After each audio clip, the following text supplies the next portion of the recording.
A very warm welcome to all the students again on the channel, and today we are going to start our second video, second part of our chapter 2 stories about flying।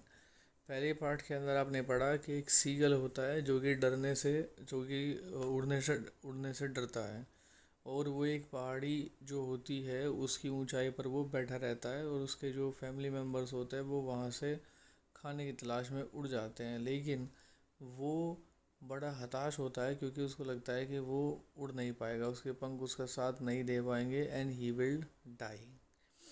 तो कुछ circumstances ऐसे बनते हैं जिसकी वजह से वो मजबूर होता है कि उसके सामने डू और डाई वाली सिचुएशन पैदा हो जाती है भूख की वजह से।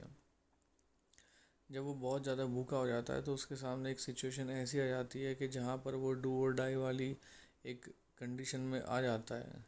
अब हम उससे आगे बढ़ते हैं कि आगे क्या होता है। ही लीन्ड आउट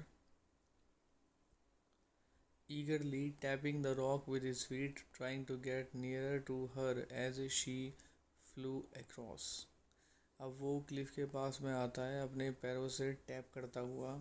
अब वो जितना ज़्यादा हो सके नज़दीक आने की कोशिश करता है जैसे ही उसकी मदर पास से गुजरती है। But when she was just opposite to him she halted. अब जैसे ही वो उसके विपरीत थी वो एकदम रुक जाती है। हर विंग्स मोशनलेस, उसके पंख फटफटाना बंद कर देते हैं। The piece of fish in her beak almost within reach of his beak. जो मछली का टुकड़ा था वो लगभग उसकी चोंच में पहुंचने ही वाला था। He waited a moment in surprise, wondering why she did not come nearer, and then madden by hunger he dived at the fish. वो एक मिनट के लिए थोड़ा सरप्राइज हो गया, उसको आश्चर्य हुआ कि वो पास क्यों नहीं है। उसके बाद भूख से पागल होकर उसने मछली की तरफ डाइव लगा दी। With a loud scream he fell outwards and downwards into the space. एक लाउड स्क्रीम के साथ वो उस स्पेस के अंदर, उस खुले आसमान में वो अंदर बाहर गिरता रहा। Then a monstrous terror seized him and his heart stood still. उसके अंदर एक खतरनाक डर बैठ गया और वो उसका जो पूरी जो उसकी बॉडी थी वो एकदम स्टिल हो गई। ही कुड हियर नथिंग, वो कुछ नहीं सुन सकता था। But it only lasted a minute, ये केवल एक मिनट तक ऐसा कुछ रहा। The next moment he felt his wings spread outwards. अगले ही क्षण उसने महसूस किया कि उसके जो विंग्स है वो बाहर की तरफ फैल रहे हैं। The wind rushed against his breast feathers, then under his stomach and against his wings. अब जो हवा है उसको महसूस हुआ कि वो जो उसके ब्रेस्ट फेदर्स हैं वो उनके पास बह रही है, उसके बाद उसके स्टमक से बह रही है, एंड अगेंस्ट हिज विंग्स, और उसके पंखों से होकर बह रही है। He could feel the tips of his wings cutting through the air. वो महसूस कर सकता था कि जो उसके विंग्स के जो टिप्स थे वो हवा को काट रहे हैं। He was not falling headlong now, अब वो सर के बल नीचे नहीं गिर रहा था। He was soaring gradually downwards and upwards, अब वो धीरे धीरे ऊपर नीचे उड़ रहा था। He was no longer afraid, अब वो डरा हुआ नहीं था। He just felt a little bit dizzy, उसको थोड़ा वो चक्कर आ रहा था। Then he flapped his wings once again and he soared upwards, उसने अपने पंख फड़फड़ाए और एक बार फिर से वो ऊपर की तरफ उड़ गया। गा गा गा गा गा गा गो कोल आ। His mother swooped past him, her wings making a loud noise. उसकी जो मदर थी वो अपने पंखों से आवाज़ करते हुए उसके पास से गा गा गा साउंड करते हुए निकली। He answered her with another scream, उसने दूसरी स्क्रीम से उसका जवाब दिया। Then his father flew over him screaming. He saw his two brothers and his sister flying around him, curveting and banking and soaking and diving। अब उसके जो family members थे, जैसे उसके फादर, उसके जो ब्रदर और सिस्टर थे, वो उसके पास आकर मंडराने लगे, उड़ने लगे, और वो करवेटिंग कर रहे थे, वो एक घोड़े की तरह लीप ले रहे थे। वो बैंकिंग का मतलब होता है flying with one wing higher than the other, यानी कि एक पंख से उड़ान भरना दूसरे के मुकाबले, और वो डाइव लगा रहे थे।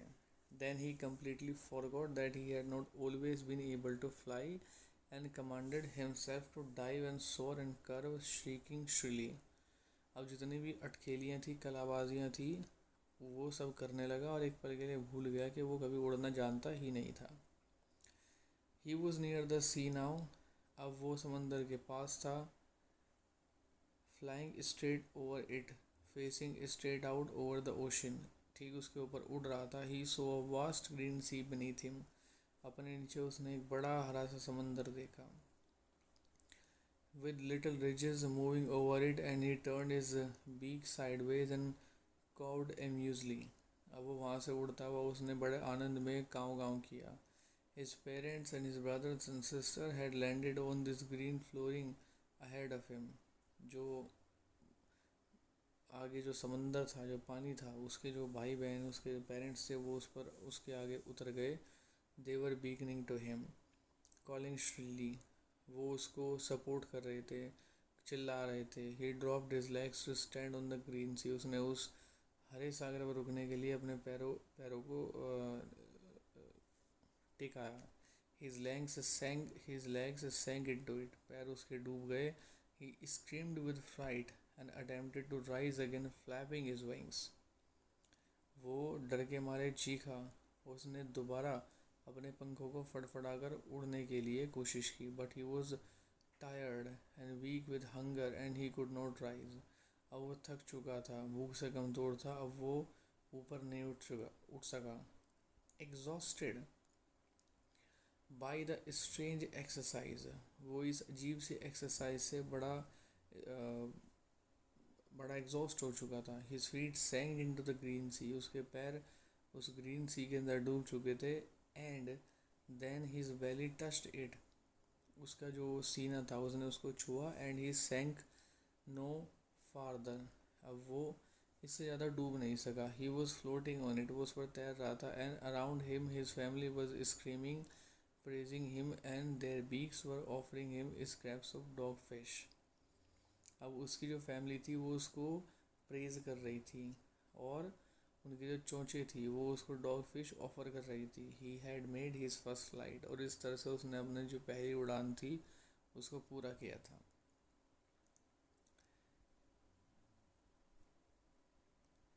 So, come to the thinking about text.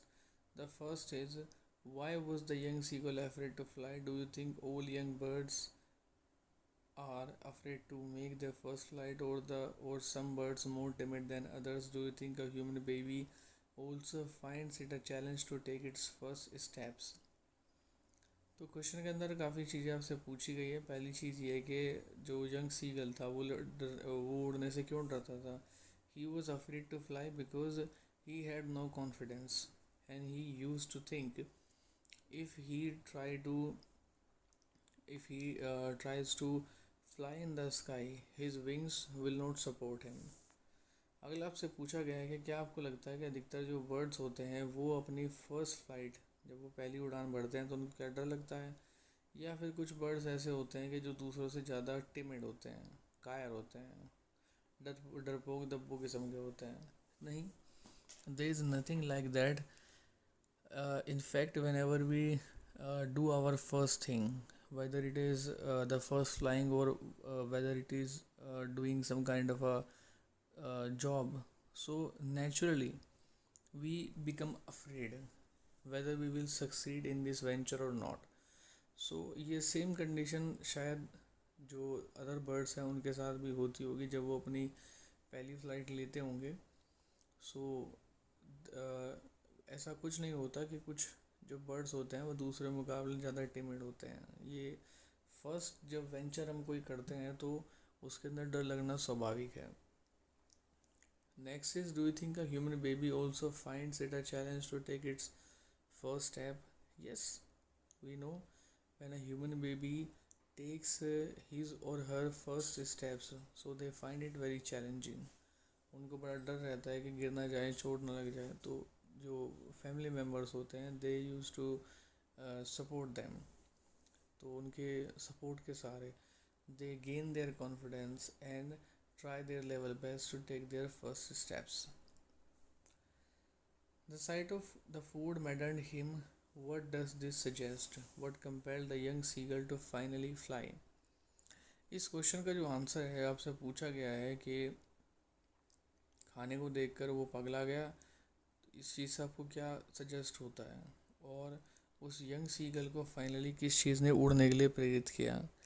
The answer of this question can be given in few sentences.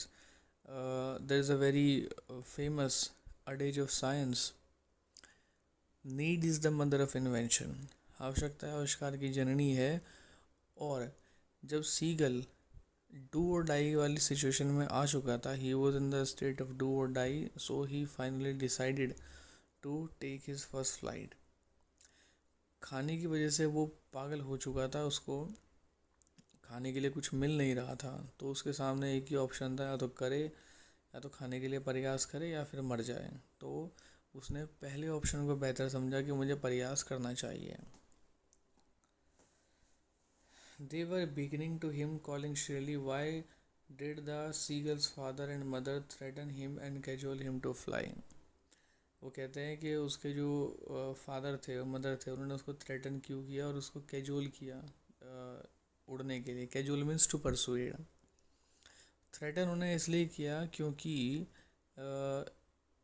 He had no confidence and he was not able to do anything. उनको लगा कि अगर हम इसकी अब मदद कर देंगे तो शायद ऐसा हो कि he won't be able to fly in his whole life, तो पूरी ज़िंदगी के लिए वो उन पर निर्भर हो जाएगा। इसलिए वो उसको थ्रेट करते थे कि you will have to do something for your self.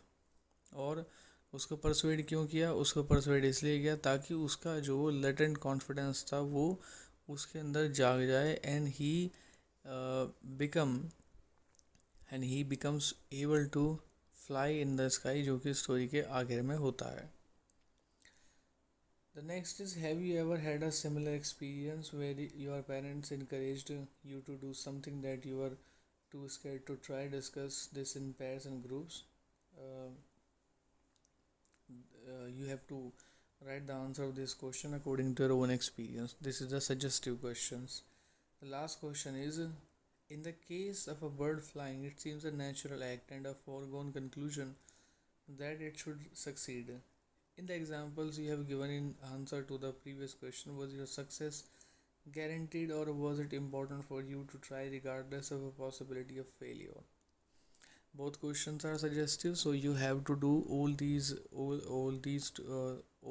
two questions by yourself. So till then, thank you, and I'll be meeting with you in our next video with the chapter 2 stories about flying.